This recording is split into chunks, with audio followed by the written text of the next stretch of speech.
estimados amigos de este canal YouTube, los saluda Enrique Cornejo en este su programa Punto Crítico que realizamos habitualmente todos los días martes a las 7 de la noche por Onda Digital Perú.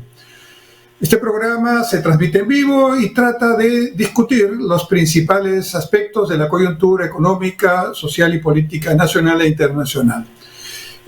Para empezar, voy a hablar del escenario internacional que estamos siguiendo en este programa de una manera puntual. Les hablé en anteriores programas que hay varios temas que preocupan en el escenario internacional que pueden afectar la economía peruana. Un primer tema tiene que ver con el hecho de que existe una situación de conflicto, de peligroso conflicto en la frontera entre Ucrania y Rusia, muy cerca de los demás países de Europa Occidental. La situación se ha ido agravando, ha ido escalando, y lo que ocurre es que Ucrania es un país estratégico para la geopolítica rusa y también para la geopolítica occidental. Ucrania fue uno de los países integrantes de la entonces Unión de Repúblicas Socialistas Soviéticas, que incluía a varios regímenes liderados por Rusia, pero que conformaban un grupo de países de gobiernos comunistas y de economías planificadas. Cuando a fines del año 89 ya teníamos caído el muro de Berlín, un escenario camino a la reunificación alemana, y varias de estas repúblicas o exrepúblicas soviéticas se independizaron, cerca de 17. Una de ellas es Ucrania. Además, con Ucrania, Rusia tiene una historia de temas que tienen que ver con conflictos territoriales, con temas históricos, culturales, y que tienen que ver con una península que se llama la península de Crimea, ¿no?, que hoy está bajo ocupación rusa. Bueno, ¿por qué es importante Ucrania para efectos económicos y geopolíticos? Porque Ucrania es un país que, si lo observan con cuidado en el mapa mundial, está ubicado entre la Unión Europea Occidental y la Gran Rusia. Y por ahí, por Ucrania, pasa un tendido de un gaseoducto, por medio del cual Rusia exporta gas para generar energía en Europa Occidental. Es decir, la Unión Europea le compra a Rusia, a través de este gaseoducto, el 40% de la energía que demanda para su crecimiento, para su actividad cotidiana. Por lo tanto, ya por eso, Ucrania es un territorio clave, que obviamente por ese concepto del paso del gaseoducto, Ucrania tiene unos ingresos de aproximadamente $2.000 millones al año. Como hace ya un tiempo Estados Unidos, la Unión Europea y la Organización del Tratado del Atlántico Norte, que es el acuerdo militar que reúne a Estados Unidos, Europa Occidental, todos los países, digamos, del ámbito capitalista, del ámbito occidental, para diferenciarlo de Rusia y su alianza militar con sus países o con los países que tienen una cercanía con Rusia, con el gigante Rusia. Entonces, hace ya un tiempo, Ucrania ha manifestado su interés de acceder a la Unión Europea, de ser un país miembro de la Unión Europea. Y militarmente, la OTAN también ha querido adherir a Ucrania al organismo del Tratado del Atlántico Norte. Estos dos aspectos ya han sido, digamos, la gota que rebalsó el agua, porque claramente para Rusia, que haya un país en su misma frontera, en su radio de acción o de influencia natural, que es aliado del pacto militar, que es un pacto militar básicamente contrario a Rusia, y además económicamente aliado de la Unión Europea Occidental, es algo que no, digamos, desea que ocurra. Y por lo tanto, Rusia, con el presidente Putin, ¿no?, ha estado generando una serie de acciones para poder debilitar esas posibilidades, que Ucrania entre a la OTAN, que Ucrania forme parte de la Unión Europea.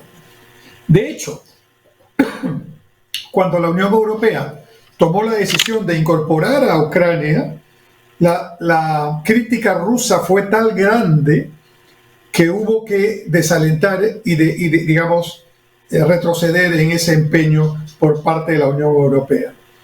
O sea, Rusia se impuso y dijo, no, en este territorio de influencia claramente geopolítica mía, no vas a poner a un país que se incorpore al grupo occidental europeo, que tiene un bloque de integración, un bloque regional que se llama, como ustedes saben, la Unión Europea, y que integran, entre otros, Alemania, Francia, Italia, España, Portugal, etc. Ese intento de poner a Ucrania dentro de la Unión Europea entonces se frustró o se paralizó por el veto ruso que se impuso.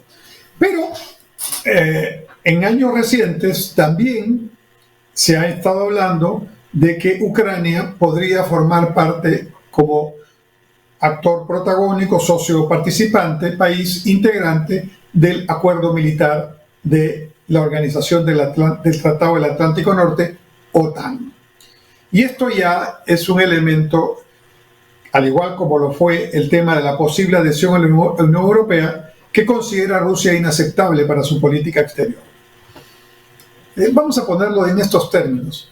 Es como si Rusia quisiera adherir a algún tratado militar o algún acuerdo de integración a Cuba, o a Venezuela o a Nicaragua, y Estados Unidos diría, no, en la zona de influencia mía no vas a venir tú, Rusia, a influenciar en una zona que es, digamos, de mi influencia natural. Eso está pasando. Entonces, con el devenir de los meses, con esta idea de que Ucrania se va a integrar a la OTAN, Rusia, el gobierno de Putin, ha estado alimentando a un grupo radical pro-ruso que existe en Ucrania. Es decir, en Ucrania hay aparentemente una mayoría pro-Ucrania independiente y que además ve con simpatía que Ucrania ingrese a la Unión Europea o a la OTAN. Pero también hay algunos grupos aparentemente minoritarios que consideran que Ucrania debería estar, si no dentro de Rusia, por lo menos aliada de Rusia. Y se dice que Rusia ha estado ayudando logísticamente, económicamente a estos grupos radicales al interior de Ucrania, y al mismo tiempo se dice también que el gobierno norteamericano y algunos otros países occidentales han estado ayudando al gobierno de Ucrania para contrarrestar a este grupo rebelde o este grupo que tiene esta inclinación prorrusa. Esto es lo que se ha producido antes de. Ahora bien, ¿qué es lo que está pasando? ¿Por qué se ha dado esta escalada en las últimas semanas? Porque el presidente Putin y el gobierno ruso han decidido que haya una serie de maniobras militares en la misma frontera entre Ucrania y Rusia. Al punto que, al día de hoy que estamos desarrollando este programa, martes 15 de febrero del año 2022, hay 200.000 soldados rusos y sus respectivos tanques y equipamientos, etcétera, rodeando Ucrania, ¿no? Y el punto siguiente sería una invasión de esos soldados rusos en el territorio ucraniano. Para evitar esa acción de invasión, esa acción militar, se han movilizado todas las diplomacias incluida la norteamericana, las europeas, para tratar de lograr, digamos, que el tema se discuta de manera diplomática y no se llegue a una acción militar, que tendría consecuencias impensadas y además no creo que beneficie a nadie en particular, menos todavía cuando el mundo está apenas saliendo o intentando salir de la pandemia del COVID-19. Y por lo tanto su economía, la economía mundial y la economía de muchos países está muy afectada por estas circunstancias que todos conocemos debido a la pandemia. Pero sabemos que aquí se juegan muchos intereses, entonces ahí hay varios temas que pueden ocurrir. Al punto del día de hoy, aparentemente, versiones del Kremlin, de Moscú, dirían que habría una cierta retirada de las tropas rusas de esas maniobras en la misma frontera. Tema que sería muy positivo. Algunos piensan que esto es apenas un intento digamos, de manejar los tiempos para que Rusia tenga mejores condiciones para poder hacer su invasión. Pero lo cierto es que hasta el momento no se ha producido ese desenlace de acción militar, aunque todo parece indicar que podría producirse en cualquier momento. De producirse ese avance ruso en territorio ucraniano,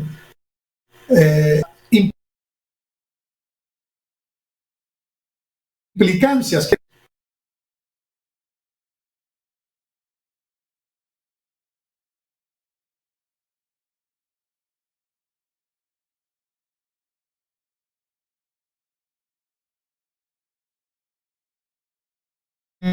mucho más detallada. Entonces, lo que tenemos en este momento es una situación crítica que todavía no se ha concretado una acción militar, pero que está allí a punto de serlo. La diplomacia está manejando el tema diariamente. El presidente francés ha viajado a Rusia a hablar con Putin. El canciller alemán está hoy día en Rusia hablando con Putin. Ya ha habido una conferencia telefónica entre el presidente Biden de Estados Unidos y el presidente Putin de más de una hora por el teléfono, y todos los diplomáticos están en plena acción en este momento. ¿Qué podría ocurrir en los próximos días? Lo mejor que podría ocurrir es que se tranquilice un poco en la zona, se retiren de la zona inminente de invasión los rusos y mientras tanto sigan las conversaciones que tendrían que decir, entre otras cosas, para tranquilizar a Rusia, que el tema de ingreso de Ucrania a la OTAN no es un tema inmediato, no es un tema inminente y por lo tanto, como ha dicho el canciller alemán, no hay por qué acelerar ninguna preocupación. ¿Qué otra cosa podría pasar? Que no ocurra esto y que se produzca alguna acción militar, aunque sea pequeña, lo que podría tener consecuencias imprevisibles en términos de las reacciones en cadena, y evidentemente esto no haría que gane nadie, sería un pierde-pierde, como decimos en la teoría de las negociaciones. Este es el escenario militar más preocupante en la coyuntura mundial. También hay un tema no menos importante. Esta es una zona de energía, una zona y tiene implicancias en el mercado de energía, he hablado del gas. Por lo tanto, un conflicto de este tipo, o la sola inminencia del conflicto, está generando elevaciones de precio del petróleo, que ya está casi por los $90 por barril. Y como se ha pronosticado, podría llegar este año a los $100 por barril, lo cual es muy mala noticia si es que eso ocurre para la inflación mundial por costos y para lo que significaría esto en términos de contrapesar la recuperación de la economía de la pandemia, de la paralización por la pandemia, que está desarrollándose aunque con algunas dificultades. Dicho esto, entonces el escenario mundial, estratégicamente, militarmente hablando y económicamente hablando, está pasando por un momento de incertidumbre y de dificultad. Lo que sí podemos decir claramente es que Rusia ya logró un objetivo a su favor, que es ponerse en el centro de la agenda mundial, ¿no? Y ya ser un protagonista, como lo ha sido anteriormente, y no solamente ese protagonismo quede entre China y Estados Unidos en temas económicos, políticos, etcétera, sino que Rusia quiere incorporarse y ser un tercero en ese juego de poder. Y ya lo logró porque, sea que invada o que no invada, el poner el punto de Ucrania al nivel en que lo ha puesto implica una posibilidad tremenda de implicancia que ha hecho que todo el mundo, y principalmente Estados Unidos y sus aliados de Europa Occidental, estén muy atentos, porque evidentemente un conflicto militar en Europa sería un tema muy delicado. No olvidemos que la Primera y la Segunda Guerra Mundial empezaron en Europa, específicamente en los Balcanes. Bien, vamos a hacer un alto para seguir conversando ya más de temas nacionales en este su programa Punto Crítico. Regresamos en un momento.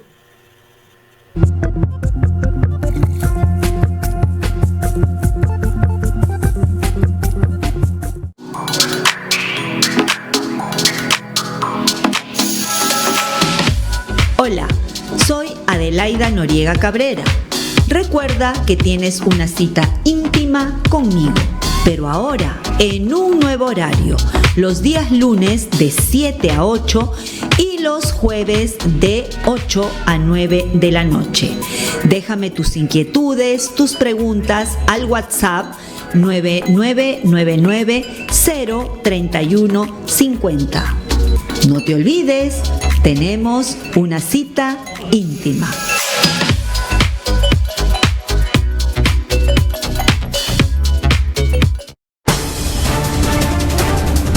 Los miércoles a las 9 de la noche los espero en Lapsus por Onda Digital Perú para que sepas la verdad, para que te enteres lo que realmente debes saber y para que no te dejes engañar por otros que siempre mienten o engañan a la población.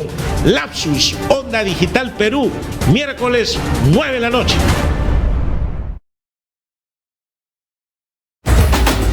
¿Buscas nuevas ideas para fortalecer tu negocio? Aquí en Onda Digital 18.4 y también por Cable Más tenemos Persevera Empresarial, un programa con ideas, consejos y sugerencias para ti y tu empresa. No te lo pierdas, martes 9 de la noche, Onda Digital 18.4. Te invitamos.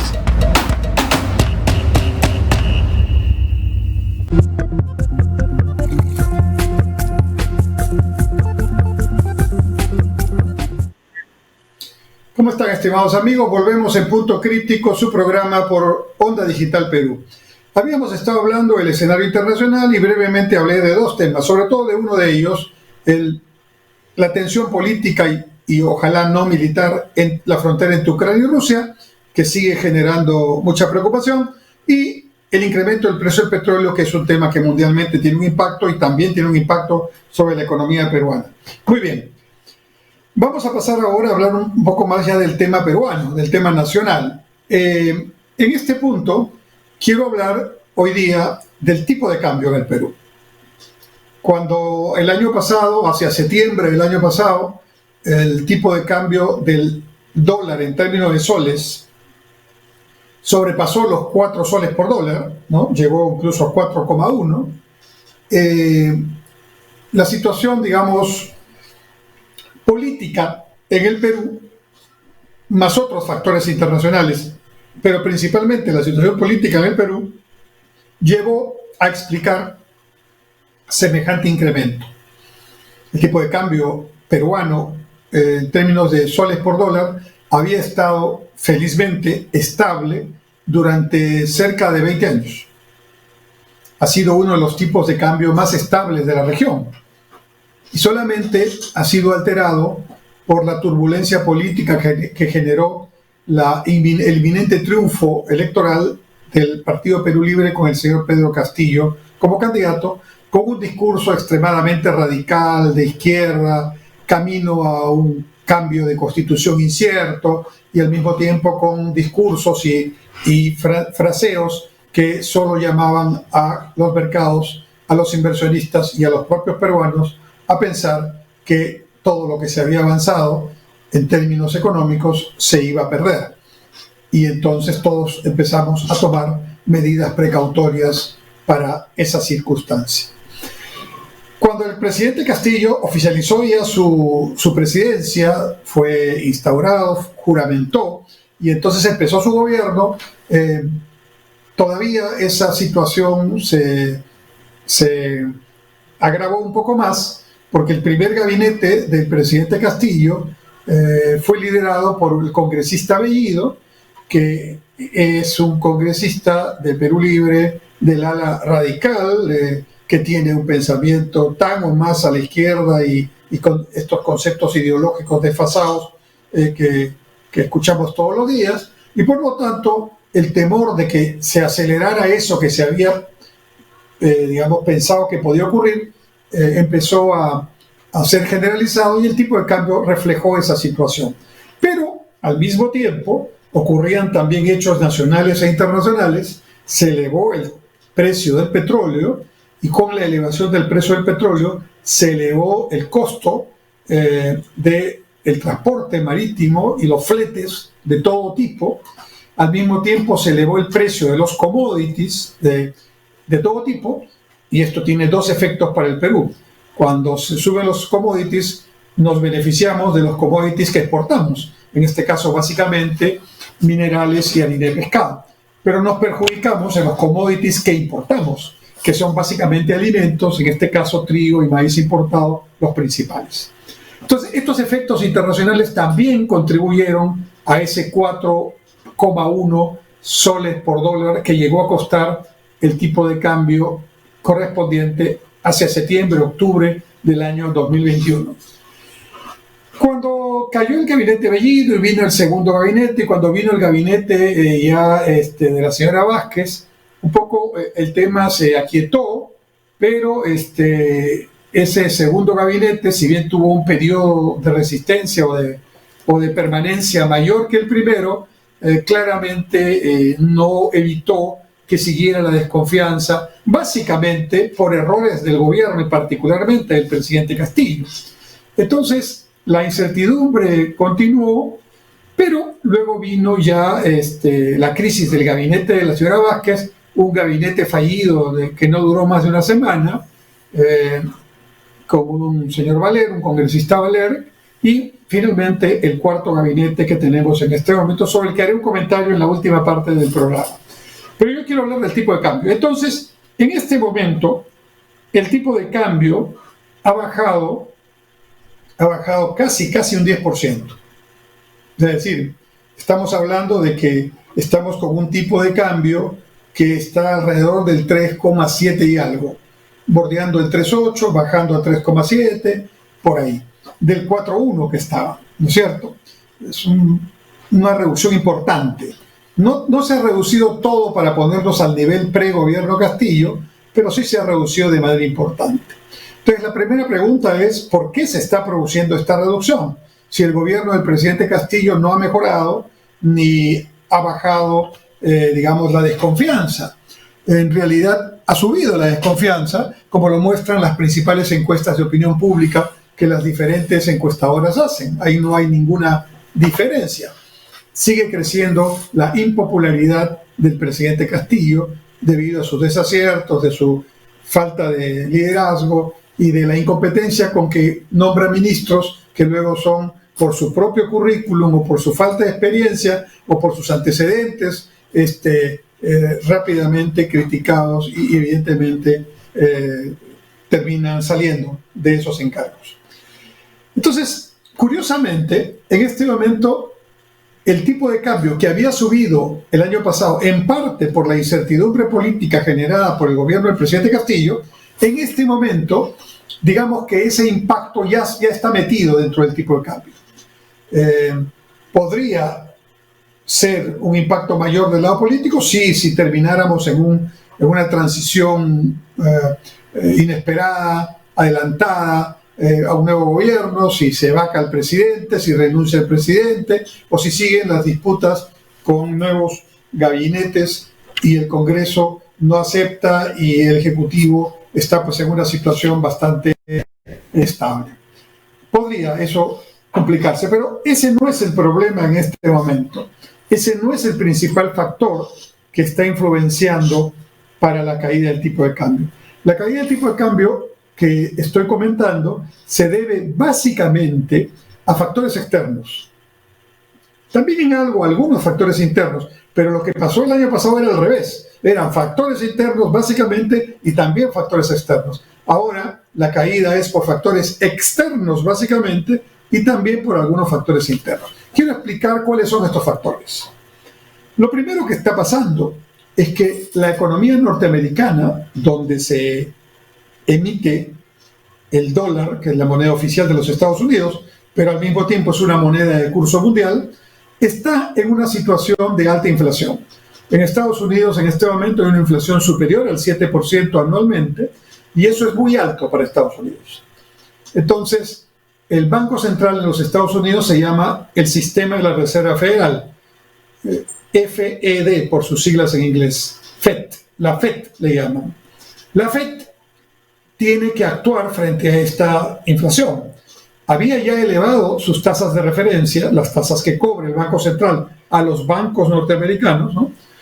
Porque el Banco Central no trabaja con el público en ningún país. Entonces, cuando la tasa de referencia del Banco Central sube, el mensaje que le está dando a la economía y a los bancos comerciales es: eleven ustedes también sus tasas. Y si eso está en la agenda, quiere decir se hagan más caros los créditos, hagan que los créditos no sean tan atractivos, bajen la demanda por créditos para inversión y bajen, por tanto, la presión sobre los precios, bajen la inflación. Esa es más o menos la lógica con la cual el Banco Central en cualquier país actúa. Pero resulta que la inflación continúa y la FED en las últimas semanas no ha tomado una nueva decisión de elevar las tasas de interés, que es altamente probable que tenga que tomar pronto. Probablemente por el hecho de que esa medida sería una medida restrictiva y el gobierno norteamericano más bien está queriendo expandir la economía con gastos públicos e infraestructura. Pero en todo caso, la FED, que es independiente, está midiendo en qué momento va a elevar las tasas de interés. Y todo hace indicar que esto se producirá, si no es en este mes de febrero, entre marzo y abril. Y cuando la elevación de las tasas de interés en el mercado norteamericano por el Banco Central, la FED norteamericana, se produzca, entonces inmediatamente se van a elevar las tasas de interés de mercado, el prime rate, que es la tasa básica de referencia de los Estados Unidos, y eso impactará en todas las otras tasas de interés del mundo. La LIBOR europea también se elevará y también tendremos nosotros que hacer nuestras correspondientes elevaciones para estar al tono con lo que marca la política monetaria norteamericana. Pero como esto se está retrasando, entonces se genera una situación muy sui generis, muy especial. El Banco Central de Reserva del Perú, donde también tenemos una inflación que supera el 6% anual, cuando hemos estado acostumbrados a inflaciones entre 2 y 3% al año durante mucho tiempo, el hecho de que tengamos esta inflación casi al doble de lo que teníamos normalmente, ha hecho que el Banco Central de Reserva suba su tasa de referencia, su tasa de interés de referencia, del 0,25% en la que estaba a principios del año pasado, hasta 3,5%, como está ahora. Lo que implica que prácticamente el Banco Central de Reserva ha ido subiendo 50 puntos básicos o 0,5 de la tasa, 50 puntos básicos por mes. Eso es una subida muy consistente y muy importante. Entonces, desde octubre del año pasado, el Banco Central peruano viene subiendo la tasa de referencia, que repito es la tasa de interés que le cobra el Banco Central a los bancos comerciales cuando estos le piden dinero, y esto ya está en 3,5 y estaba en 0,25. O sea, en este momento, en términos comparativos, como la FED norteamericana, digamos, se ha retrasado en su elevación de tasa de interés, que tendrá que hacer de todas maneras, y el Banco Central del Perú sigue consistentemente subiendo 0,5 o 50 puntos básicos mensualmente, temporalmente traer capitales de corto plazo al Perú, aquí le llamamos capitales golondrina, para aprovechar estas mayores tasas de interés resulta interesante. Entonces, ese ingreso de capitales para tener, digamos, la mayor tasa de interés ofrecida por Perú, ese ingreso de capitales aumenta la oferta de dólares y tiende a bajar el precio del dólar en términos de soles, que se llama tipo de cambio. Es muy posible que el Banco Central siga elevando las tasas de interés en el Perú y esto se alinee con la elevación de tasas de interés que la FED en Estados Unidos hará muy pronto. Pero este es uno de los factores que explica por qué ha caído el tipo de cambio.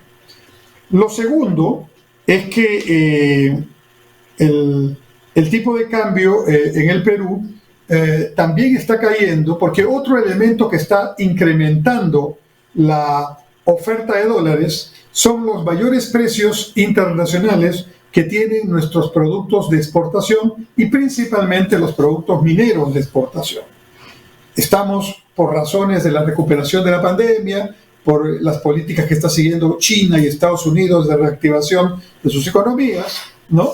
Con dificultades, pero de reactivación, por esas razones estamos en una economía que está, digamos, empujando el crecimiento y por lo tanto eso también está generando buenos precios para las materias primas o commodities de exportación.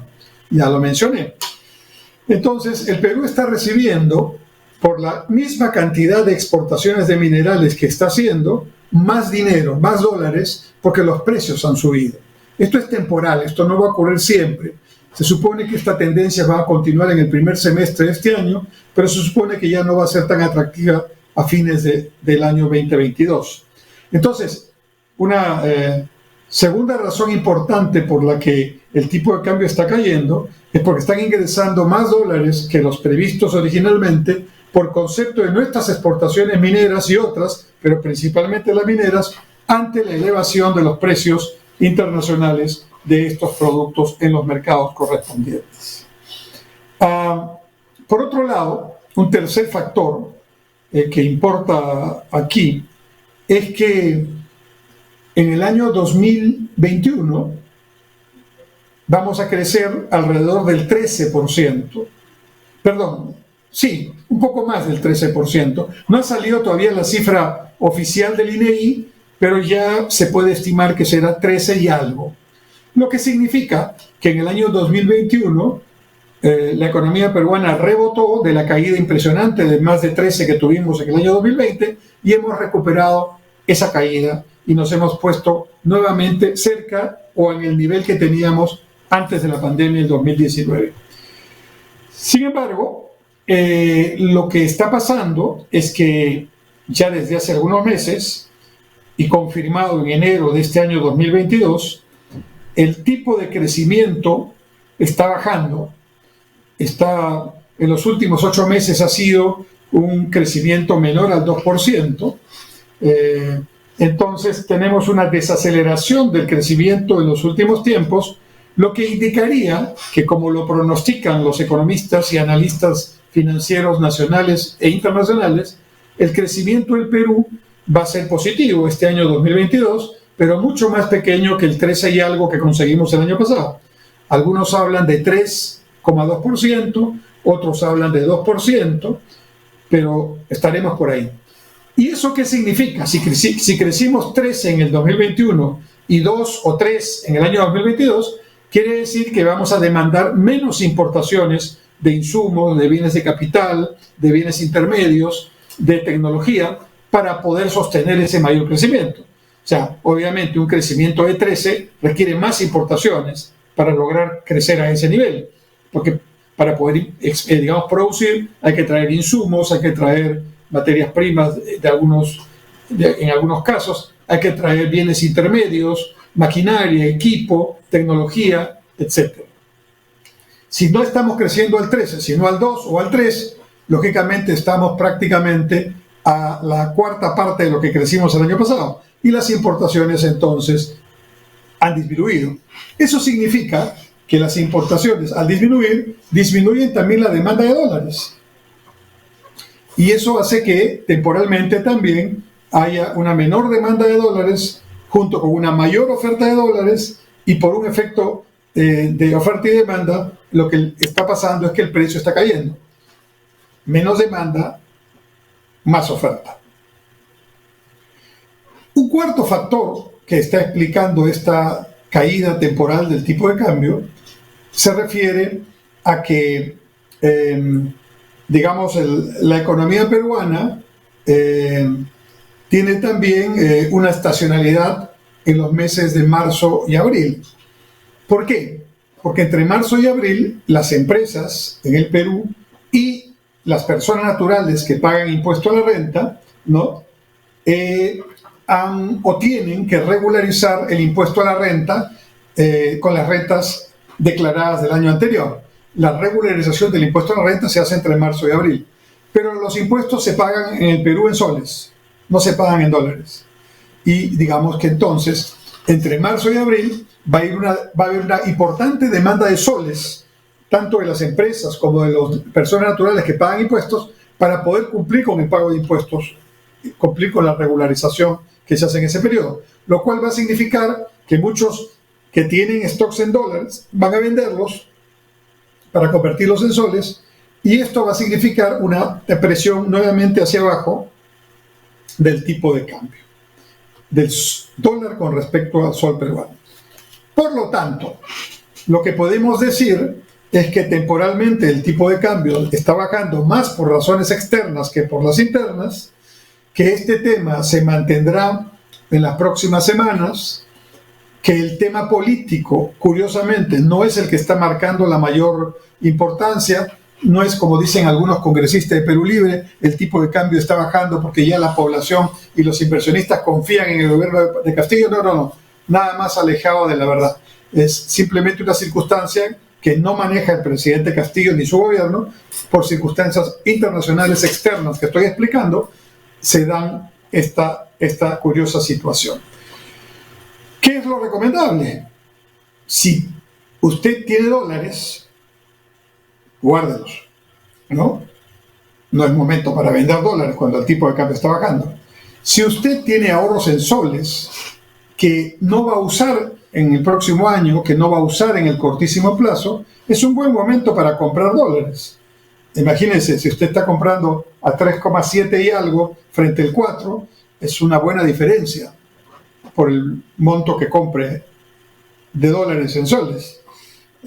Por lo tanto, si usted tiene ahorros que no va a tocar en este año, entonces puede convertirlos a dólares y de esa manera no solo incrementa o mantiene el patrimonio de ahorro que tiene en dólares, sino que además incrementa su valor en soles, con lo cual ya está haciendo una ganancia cambiaria.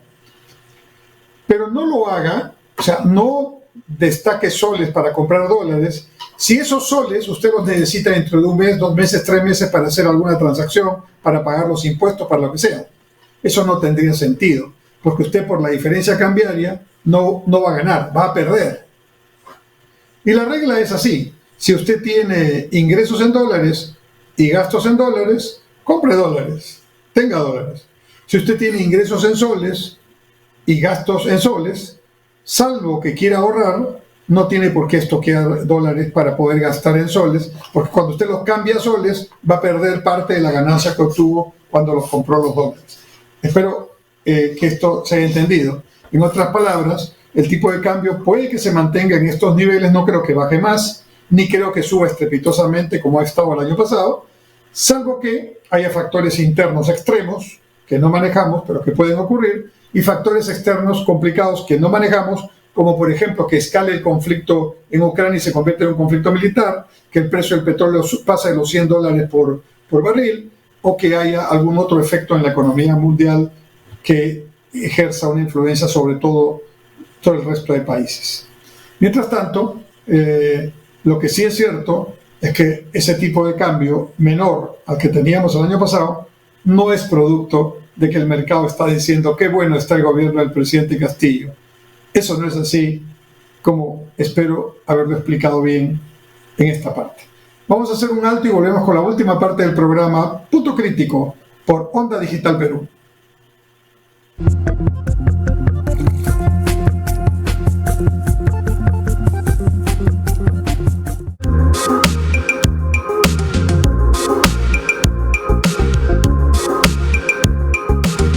Hola, soy la doctora Mariela Guerra, médico experta en salud mental. Y justamente pensando en tu mente es que todos los miércoles a las 8 de la noche estaremos desarrollando un programa que resolverá tus dudas, tus preguntas relacionadas a los diferentes tipos de problemas de la salud mental. Aquí en Onda Digital Perú, señal abierta 18.4, cable más 791. Puedes seguirnos en Instagram, Facebook, YouTube. Recuerda, todos los miércoles a las 8 de la noche tienes una cita con nosotros.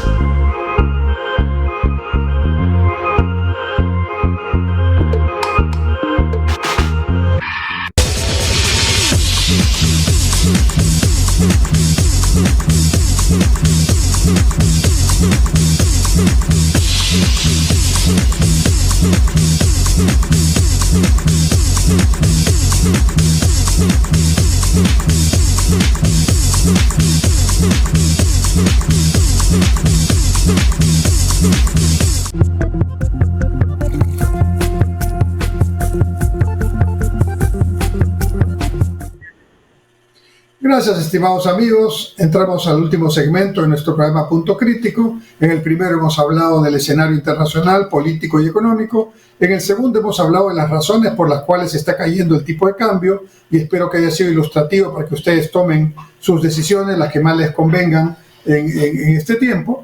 Y ahora vamos a hablar del tema político en Perú. Cuando estábamos en el programa de la semana antepasada, estaba todavía el tercer gabinete del señor Valer, y había juramentado ese mismo día, martes, que estuvimos haciendo el programa en vivo. Cuando estuvimos la semana pasada en el programa correspondiente de Punto Crítico, se estaba, digamos, por elegir o por conocer el nombre de los ministros del cuarto gabinete, y los conocimos efectivamente unas horas después del programa. Y ahora que estoy haciendo este programa con ustedes, martes 15 de febrero, ya el presidente del Consejo de Ministros, el cuarto presidente del Consejo de Ministros del gobierno del presidente Castillo, el señor Torres, ya pidió al Congreso de la República fecha para presentarse con el gabinete y hacer su informe sobre la política de gobierno que va a seguir y pedir la confianza correspondiente. Muy bien, estamos en esa situación, pero al mismo tiempo estamos en una situación que en paralelo va sembrando vientos, y probablemente se cosechará tempestades. A ver, siembra número 1. El ex procurador general de la República, de apellido Soria, fue destituido por el hoy presidente del Consejo de Ministros, señor Torres, hace poco.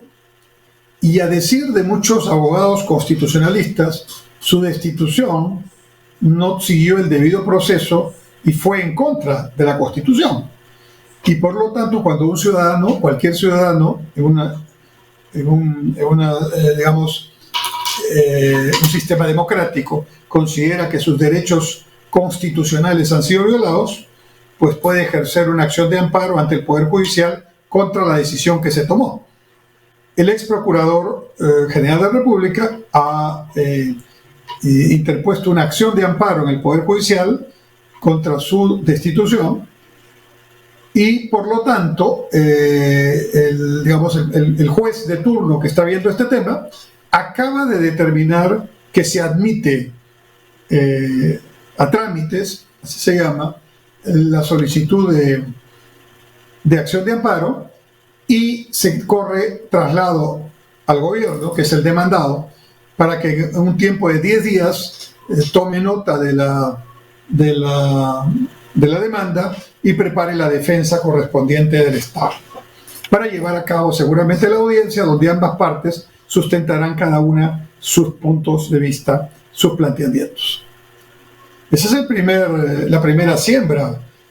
Es muy probable que el Poder Judicial determine que la destitución del Procurador General de la República fue inconstitucional, y por lo tanto se le otorgue por lo menos una medida de garantía mientras se resuelve el tema de fondo, lo cual haría que el procurador hoy destituido podría regresar a su puesto. Y esto no tendría nada de raro si se entiende que los procuradores no son procuradores del gobierno, sino son procuradores del Estado.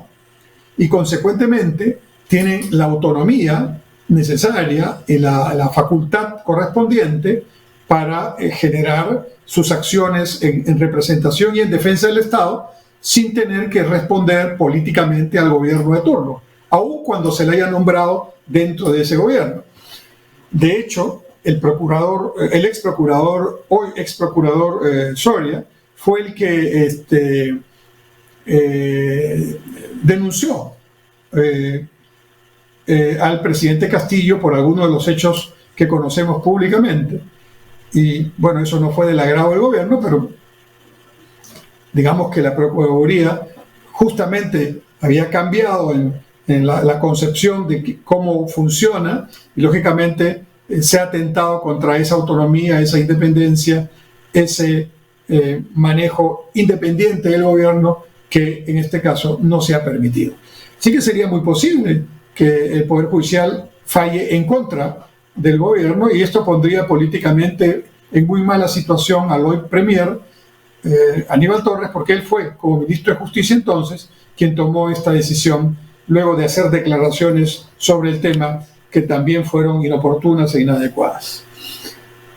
Paralelamente, en el Congreso de la República ya se ha aprobado en la Comisión de Constitución hacer un cambio en la Constitución para que cuando un gabinete se presente ya no se genere automáticamente la cuestión de confianza, ¿sí?, para esa situación.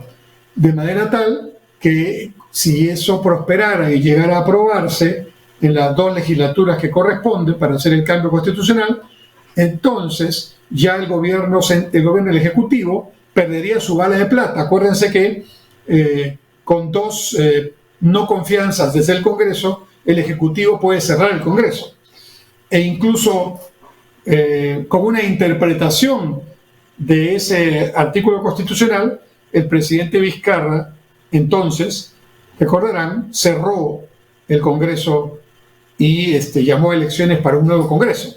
Hoy esa posibilidad de interpretación ya no es posible, ya se ha aclarado el asunto. Pero digamos que este es un tema muy polémico y ahí hay una segunda mecha que puede explotar en algún momento, porque tiene que ver con un tema muy sensible en las relaciones ejecutivo-legislativo y en el balance de poderes que toda democracia debe tener. Tercero, hay una acusación constitucional presentada por un grupo de abogados, entre ellos el doctor Tudela, ¿no? Conocido jurista, constitucionalista, ex congresista, la doctora Flores Nano y otros constitucionalistas que han presentado ante la Comisión de Acusaciones Constitucionales del Congreso contra el presidente Castillo por la supuesta, falta constitucional en términos de las declaraciones que hizo el presidente Castillo a CNN en español, donde todos escuchamos y vimos que él mencionaba que él era de opinión que un tema como la salida del mar de Bolivia por el territorio peruano fuera consultado a la población. Claramente un tema de soberanía no puede someterse a un referéndum, pero peor que eso, el presidente de la República es el jefe de la política exterior y una de sus obligaciones es preservar la soberanía del Perú. Entonces, eso también es un tema que va a avanzar con sus tiempos y genera también otra mecha que va avanzando con cierta velocidad. A su vez, los congresistas de Perú Libre están contraatacando y están presentando una denuncia constitucional contra la presidenta del Congreso y contra varios congresistas, entre ellos el almirante Montoya, que estuvieron en una reunión pública en un hotel, ¿no?, donde aparentemente, según un semanario que tomó fotos del evento, según este semanario, en esa reunión se habrían estado haciendo coordinaciones para llevar un poco el tema de la vacancia del presidente Castillo. Esto ha sido desmentido por los participantes en la reunión, donde, por cierto, esta fue financiada por una fundación, entiendo, alemana, ¿no? Entonces la idea es que los congresistas de Perú Libre están presentando esta acusación constitucional contra estos congresistas para señalar que ellos han estado en una acción de conspiración contra la democracia, etcétera, y por lo tanto consideran de que deberían ser enjuiciados constitucionalmente. La verdad que no creo que eso haya ocurrido, pero en el Congreso para este tipo de cosas los votos son los que mandan. No creo que haya una votación como para que esto prospere, pero ahí también es otra mecha que va corriendo en el sentido que corresponde. Mientras tanto, el gabinete del señor Torres tiene que asistir al Congreso y tiene que asistir al Congreso para plantear su política de gobierno y luego el Congreso votará la confianza o la no confianza. Y claro, puede ser que, como en el caso del gabinete Vázquez, no haya una votación, pero esa votación no sea unánime, sino que sea solamente por una cierta mayoría, lo que políticamente le quita fuerza a un gabinete que recién está entrando. Pero además, en ese gabinete del señor Torres están cuestionados el mismo señor Torres, por este tema que comenté, ¿no? Está muy cuestionado el ministro de Salud por no alcanzar el perfil ni las características profesionales y científicas que un ministro de Salud debe tener en medio de una pandemia. Está muy cuestionado el ministro de Interior por varias denuncias que tiene y por aparentemente algunas situaciones de violencia doméstica que habría tenido, ¿no es cierto? Lo pongo en condicional porque no me consta ni lo sé, pero es lo que se dice, ¿no? Y finalmente están bastante cuestionados algunos ministros, como por ejemplo el ministro de Transportes, ministro Silva, que se mantiene desde el primer gabinete inamovible y que parece ser una persona de extrema confianza del presidente Castillo, pero que también tiene un conjunto de denuncias y de temas muy, muy sensibles que, digamos, políticamente se están cuestionando en el Congreso. Entonces, aun cuando se aprobara la confianza para el gabinete por un número de votos determinado, el gabinete cuarto del presidente Castillo están haciendo con la misma o peor debilidad que otros gabinetes anteriores, lo que hace pensar que su estabilidad en el tiempo tampoco es segura.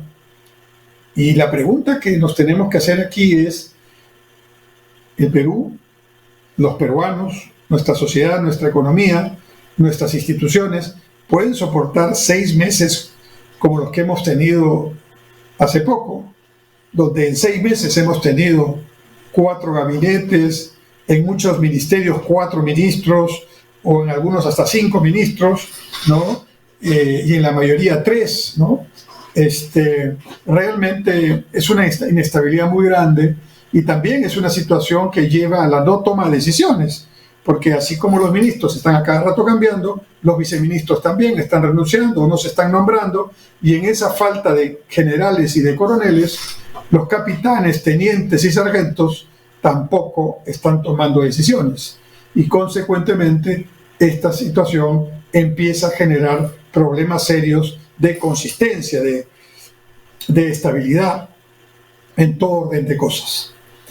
Dicho esto, la respuesta que encontramos por parte del presidente Castillo, del presidente del Consejo de Ministros, señor Torres, de los congresistas de Perú Libre y de algunos analistas e incluso de algún presidente extranjero, el presidente López Obrador de México, es que la crítica que se le hace al presidente Castillo y a su gobierno es una crítica que proviene de la extrema derecha, del neoliberalismo, del conservadurismo, dice el presidente mexicano, y que eso es lo que está haciendo que el gobierno no pueda hacer su tarea y por lo tanto no pueda cumplir con lo que ofreció en la campaña electoral. Esto no solamente no es cierto, es que es tremendamente contrario a la realidad, ¿no? La oposición está haciendo su trabajo de oposición, pero porque, hablando futbolísticamente, el gobierno del presidente Castillo, con sus errores y sus inacciones, ha generado una serie de condiciones para que le metan goles desde la oposición. O sea, la oposición no está marcando la agenda. Es el gobierno del presidente Castillo el que marca una agenda de improvisación, una agenda de mediocridad, una agenda de falta de visión y de proyecto como país, y una agenda en la que lamentablemente incluso no hay voluntad de cambio, ni de escucha, ni de corrección, a pesar de todo lo que se dice en el buen talante, en el buen sentido, para lograr que la democracia se fortalezca y no se debilite más. Entonces, decir que el problema es 200 años de república donde se olvidó a los más pobres, decir que el problema son 30 años de neoliberalismo que solo beneficiaron a las transnacionales, decir que el problema son las transnacionales, las empresas privadas, las que usufructan, las mineras que cobran en demasía, ¿no? Esos lugares comunes ideológicos que estamos escuchando. Decir que el problema es la derecha y la extrema derecha y los partidos que no aceptaron la victoria del presidente Castillo, no solamente es una falta de visión tremenda, no solamente es un error, porque no es así, sino que revela que los actores políticos que están en el gobierno y en el Congreso, que apoyan al gobierno, no están en condiciones de avanzar corrigiendo los errores porque no aceptan los errores. Y consecuentemente estamos en una situación muy complicada, ¿no? Se le está diciendo en todos los idiomas y desde todos los lados del país al presidente que rectifique, que busque gente idónea para que lo acompañe, que sea de su ideología, sí, pero que sea capaz, que tenga experiencia, que por lo menos cumpla mínimamente el perfil para semejantes cargos, pero el presidente insiste en que él tiene el derecho de poner a quienes considere. Claro que lo tiene, pero también tiene la responsabilidad de asumir las consecuencias de sus decisiones. Y si presenta a personajes como el actual ministro de Salud, o como los anteriores ministro de Educación, o ministro del Interior, o canciller de la República, en el primer gabinete, ¿no? O insiste en el ministro de Transportes, y en fin, hay muchos casos, no es uno, dos, tres, son muchos. Entonces lo que realmente le está diciendo al país, el mensaje que está diciendo es: no me interesa escuchar, yo voy a hacer lo que yo quiero hacer. Y eso es un tremendo error de percepción que solo está significando disparos en el pie al gobierno y al presidente Castillo. Entonces, la situación política es poco estable, no es la que está generando principalmente los efectos económicos que hemos mencionado, pero sí está, ya lo hemos dicho, dificultando la nueva inversión y generando un compás de espera que es tremendamente dañino para el Perú. Mientras tanto, el desempleo generado por la pandemia no se recupera todavía. Mientras tanto, hay sectores como el sector turismo que todavía no logran ponerse en un mínimo nivel con todas sus actividades, hoteles, restaurantes, transporte, etcétera, guías, que ya van 2 años, ¿no? Y mientras tanto, las carreteras siguen siendo tomadas y por eso no se aprovecha como debería aprovecharse los buenos precios internacionales, porque no se produce con rapidez, porque los antimineros están tomando las entradas a las minas, no para protestar contra las minas, sino para protestar porque el gobierno, que ahora lo preside el señor Castillo, no hace su tarea de proveer los caminos, las carreteras, el agua y desagüe, corresponde que haga eficientemente con los impuestos y el canon que se recibe como producto de la actividad minera. En fin, esa es la situación, y entonces espero realmente que en un próximo programa pueda decir: esto empezó a cambiar, pero me temo que en estos momentos no tengo elementos para decirlo. Estimados amigos, nos quedamos entonces así hasta nuestro próximo programa, que será el próximo martes, si Dios quiere, en Punto Crítico, por Onda Digital Perú. Hasta entonces, muy buenas noches.